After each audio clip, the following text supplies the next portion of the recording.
She drew every curtain at sunset. Now I know why. Beyond the Veil Horror Stories, full narration script. She drew every curtain at sunset. Now I know why. The cottage sat at the edge of the black forest, half hidden by pine trees so tall they swallowed the sky. Oma Hildegard called it her sanctuary, the only place in the world, she said, where she could still hear herself think. I was 16, school was out, and my mother thought 2 weeks with grandmother in the countryside would do me good. My name is Liesel, and I want to tell you what happened in that cottage, because I have never spoken about it to anyone, and the silence has been eating me alive ever since. Not just the silence of keeping a secret, the other kind. The kind that follows you from room to room and sits at the foot of your bed at night and waits for you to close your eyes. That kind of silence. I need you to understand something before I go any further. I was not a fearful child. I was not the kind of girl who jumped at shadows or invented monsters under the bed. I was practical and stubborn, and my mother always said I had too much curiosity for my own good. I tell you this because what happened to me in that cottage was not the product of an overactive imagination. It was not a dream. It was not the kind of thing that can be explained away in the morning light with a cup of coffee and a reasonable voice. What happened was real, and it has never stopped being real. Not for a single day since. The drive up was long and winding. My mother dropped me at the edge of the forest road because her car had trouble with the gravel incline, and she never liked making it worse. She kissed me on the forehead, told me to behave, and drove away before I had even picked up my bag. I remember standing there for a moment in the middle of that road with the trees on both sides rising up like walls and the silence of the forest, settling around me like something physical, like a weight pressing gently on my shoulders and the top of my head. It was a beautiful afternoon. The light was golden and clean, and the air smelled like pine and cold water. There was nothing frightening about it. I tell you that honestly. It was one of the most beautiful places I had ever stood. But there was something about the silence that was unusual even then. Before everything else happened, before I had any reason to be afraid, it was too complete. There were no birds. I noticed it without registering it consciously, the way you notice something peripheral that your brain files away without comment. No birds. Just the trees and the road and the weight of that enormous quiet pressing down. I picked up my bag and walked the remaining half-mile to the cottage alone. Oma Hildegard met me at the door wrapped in a thick wool shawl, her silver hair pinned neatly back the way she always wore it. Her eyes warm but carrying something behind them I was too young then to read properly. She hugged me tight, longer than usual, and when she finally pulled back, she held my face in both hands and looked at me the way people look at something they are afraid of losing. "Come inside," she said quickly. I thought nothing of it at the time. I thought she was cold or eager to see me, or both. I did not think about the word quickly until much later. The cottage smelled like pine resin, dried herbs, and something sweet I could never quite identify. Something that clung to the walls and the curtains and the old wooden furniture like it had always been there. It was a small space but dense with life and history. Every surface held something: old ceramic jars, bundles of dried flowers, small cloth-wrapped parcels tied with dark string, candle stubs burned down to their last centimeter and never replaced, stacks of books in German and Latin whose spines I could not read. It felt less like a home and more like a place that had been carefully, deliberately arranged for a specific purpose I did not yet understand. She fed me well that first evening. Thick potato soup, dark bread, strong tea that tasted faintly of something herbal and slightly bitter underneath the sweetness. We talked about school and family and small comfortable things that felt safe and ordinary. I remember being happy sitting there across from her in the warm amber light of that kitchen, watching her hands move around the table, strong and certain hands that had always made me feel like the world was being managed properly. But when the last light outside began to die and the forest grew dark beyond the windows, something shifted in her. It was not dramatic. It was not the kind of shift you could point to and name. It was more like watching a door close very slowly and very quietly in someone's face. She set down her cup. She folded her hands flat on the table. She looked at me with an expression that had no warmth left in it. Not because she had stopped loving me, but because what she was about to say had no room in it for warmth, and she knew it. "Liesel," she said, "there are rules in this house, and you will follow them without question and without exception." I remember the exact quality of her voice in that moment. It was the voice of someone who has said the same words many times before and has watched what happens when they go unheeded. Flat, absolute, rehearsed by years of meaning every syllable. She said, "You do not open the curtains after sunset. You do not open the windows, not even a crack, not even if the air feels thick and you cannot breathe. You do not go to the door after dark regardless of what you hear outside it. And you do not, under any circumstance, go outside after sunset. Not for any reason. Not for me, not for anyone. Not if you hear something that sounds like a child crying. Not if you hear something that sounds like an animal in pain. Not if you hear your own name spoken in a voice you recognize. You stay inside. You stay away from the glass, and you do not look. I asked her why. It was reflex. I could not help it.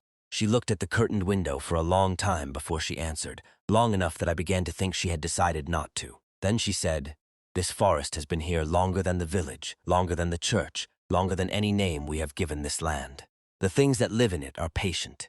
They have learned our habits. They know what we love, and they know what we cannot resist. And they have had a very long time to study both." She paused. Then she said, "They are most interested in the young." I did not ask anything else.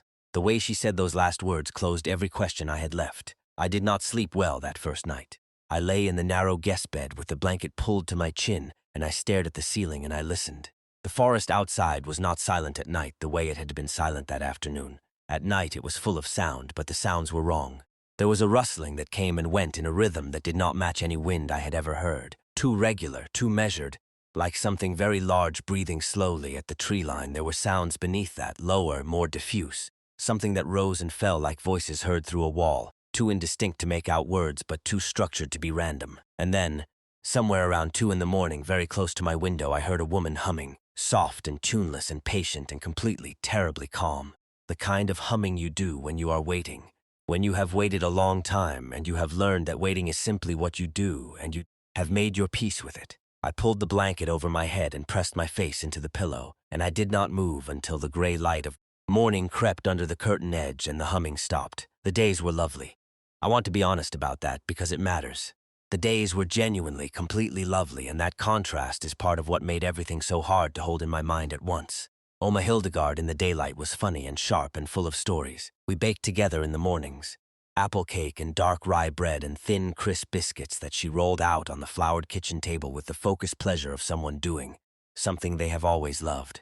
We walked the forest trails in the afternoons while the sun was still high and the light came through the canopy in long golden columns, and the forest felt ancient and beautiful and completely safe. She taught me the names of plants along the path edges, which ones were edible, which ones were medicinal, which ones you left alone entirely. She was warm and present and completely herself in those hours, and I loved her without reservation, and I was glad I had come. But every evening without fail, as the shadows reached the edge of the tree line and the light began to change, she would look up from whatever she Liesel, and we would go in, and she would move through every room of the cottage, drawing every curtain closed with a steadiness and a thoroughness that looked less like habit and more like armor. And the woman who had been laughing with me an hour before would be replaced, quietly and completely, by the woman who had told me the rules on the first night, and she would not fully return until morning. 7 days passed like that. 8, 9. Each night the sounds came. Each night the humming started somewhere around midnight and stopped before dawn. I learned to sleep through parts of it, the way you learn to sleep through traffic or rainfall. I told myself it was animals. I told myself it was the wind finding shapes in the trees. I told myself whatever I needed to tell myself to get through the dark hours and reach the morning. On the 10th day, Oma Hildegard developed a headache after supper and excused herself to bed early, leaving me alone in the sitting room with the fire burning low and the curtains drawn tight across every window and the silence of the cottage. Pressing in from all sides, I sat and read for a long time. The fire burned lower. The room grew darker at its edges, and then, somewhere around midnight, the humming started. But not from the tree line, not from the vague distance where it usually lived. It was right outside the sitting room window. Right there, on the other side of the glass, inches from the curtain, as close as a person standing at arm's reach would be, soft and tuneless and waiting. And then it stopped, and in the silence that followed, something said my name, not shouted, not whispered, said it the way you say the name of someone standing directly in front of you. Liesel, one word, perfectly pronounced, in a voice I did not recognize and have never been able to forget. The book slid off my lap. I stood without deciding to. I crossed the room without meaning to. My hands found the edge of the curtain in the dark, and the fabric was cold, colder than it should have been. Colder than the room, colder than the night outside had any right to make it. Cold in a way that felt less like temperature and more like warning. Every rule Oma Hildegard had given me was present in my mind in that moment, every single one. I heard her voice saying them as clearly as if she were standing behind me, and I pulled the curtain open anyway. What I saw on the other side of that glass I will spend the rest of my life trying to find adequate words for, and I will never succeed. The figures were there, the ones I had sensed in the dark for 9 nights without ever letting myself look, and there were more of them than I had imagined, distributed across the entire tree line, motionless, patient, facing the cottage. But that was not what stopped my heart. Behind them, deeper in the forest, something else was there, something enormous. I could not see its full shape because the trees interrupted it and the darkness swallowed its edges, but what I could see was enough. It was vast in a way that made the trees look small. It was tall beyond any natural scale, its upper portions lost in the canopy above. And it was not still the way the figures at the tree line were still. It was moving, slowly, with a deliberate, terrible patience, the way a thing moves when it knows it does not need to hurry, when it knows that what it is coming for has nowhere to go. Its movement was wrong in a way I cannot fully articulate. The joints were not where joints should be. The proportions shifted as it moved, as if its body did not fully commit to any single shape, as if it was still in the process of deciding what form to wear. And its eyes, if they were eyes, were the only points of light in the entire forest. Two faint, luminous points set impossibly far apart, regarding the cottage from an impossible height with an attention that felt ancient and absolute, and completely without mercy. I did not scream, I could not. Every function of my body, except the most basic ones, had simply ceased. I stood there for a fraction of a second that stretched into something that felt like its own kind of eternity. And then my hands released the curtain and I ran. I ran down the hallway to Oma Hildegard's room and pushed the door open without knocking, and what I saw inside that room stopped me in the doorway. She was not in bed. She was on her knees on the bare wooden floor beside the bed, her dark wool shawl around her shoulders, her silver head bowed, both hands wrapped around a rosary that she was working through bead by bead with a focus and an urgency that told me she had been doing it for some time. Her lips were moving. She was not praying the way people pray in church, the formal, measured cadence of rehearsed words. She was praying the way people pray when they are genuinely afraid and genuinely asking for something they are not sure will be given. Fast and low and fervent, the words tumbling over each other, her knuckles white around the rosary beads. She heard me come in and she looked up, and her face in the candlelight was the face of a woman who had been expecting this moment and had been dreading it all the same. She did not ask me what was wrong. She already knew. She said, "Come away from the door, Liesel. Come here." I crossed the room and sat on the edge of the bed, and she rose from her knees and sat beside me and took both my hands in hers, and I told her everything I had seen, all of it, the figures, the enormous shape behind the trees, the eyes. She listened without interrupting, and when I finished, she sat for a long time with my hands in hers and her eyes closed and her lips still moving, faintly as if the prayer had not entirely stopped. Then she said, "You looked." I said, "Yes." She said, "I know." And there was in those two words a weight of sadness and resignation that told me she had always known, on some level, that this was how it would go, that she had hoped otherwise and had not expected her hope to hold. We did not sleep that night. We sat together in her room with the rosary and the candle and the curtains drawn, and somewhere in the small hours of the morning, when the sounds outside had finally faded and the forest had returned to its daytime silence, she began to talk. She told me things she had never told anyone in my family, things she had carried alone for decades, and I understood as she spoke that the weight of them had shaped her in ways none of us had ever fully understood. She told me about the forest, not the beautiful daytime forest of golden light and wildflowers and birds, the other one. The one that existed in parallel with the one we walked through in the afternoons, occupying the same trees and the same ground, but belonging to an entirely different order of things. She told me that the Black Forest had always had a darker name among the people who had lived along its edges for generations, a name that did not translate cleanly into modern German, and that the old people used only in whispers and only when they had to. She said the name meant roughly the place where the old ones feed. She said her grandmother had told her, and her grandmother's grandmother before that, and the knowledge had passed from woman to woman in their family for as long as anyone could trace it. Never written down, never spoken outside the bloodline, because the writing of it was considered an invitation and the speaking of it to strangers was considered a provocation.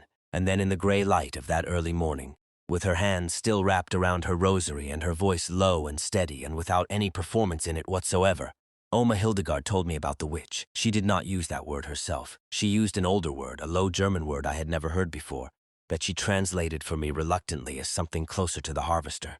She said there had been a woman, a real woman living in the deep forest, for longer than any living person could verify. Not a figure of folklore, not a story told to frighten children into obedience. A real woman, documented in the records of 3 separate villages along the forest edge going back over 200 years. Always described in terms that suggested extreme age, always described alone, always described in proximity to the disappearances. Because there had been disappearances. That was the part she made sure I understood. Not legends of disappearances. Actual recorded disappearances. Mostly young women and girls going back as far as the village records existed. Girls who had gone into the forest after dark and not come back. Girls who had been found at the tree line in the morning in states that the old records described with a careful, deliberate vagueness that Oma Hildegard said was not modesty but terror. The people who wrote those records had seen what they found, and they had chosen their words carefully, because to write the truth of it would have been to make it permanent, to fix it in language, and they were not willing to do that. She said the woman in the forest took what she needed for her rituals. She said the rituals required specific things. She said the forest creatures I had seen from the window, the motionless figures at the tree line, were not separate from her. They were hers. Products of her work, remnants of it, bound to the forest and to her in ways that Oma Hildegard did not fully understand and did not want to understand. She said the enormous shape in the deep forest was something else, something older than the witch, something the witch herself served rather than commanded, and that this was the thing that should never under any circumstances be permitted to fix its attention on a person directly. She said looking at it was the beginning of something, a process.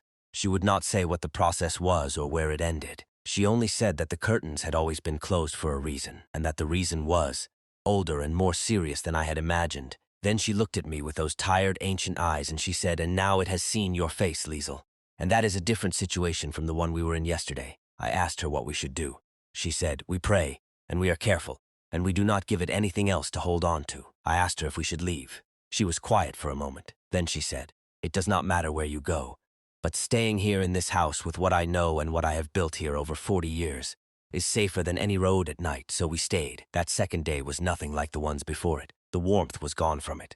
We did not bake or walk the trails. We sat inside with the curtains drawn even in the daylight, which I had never seen Oma Hildegard do before, and she moved through the cottage doing things I did not fully understand, checking the bundles of herbs above the doors and windows, replacing ones that had dried beyond a certain point, murmuring to herself,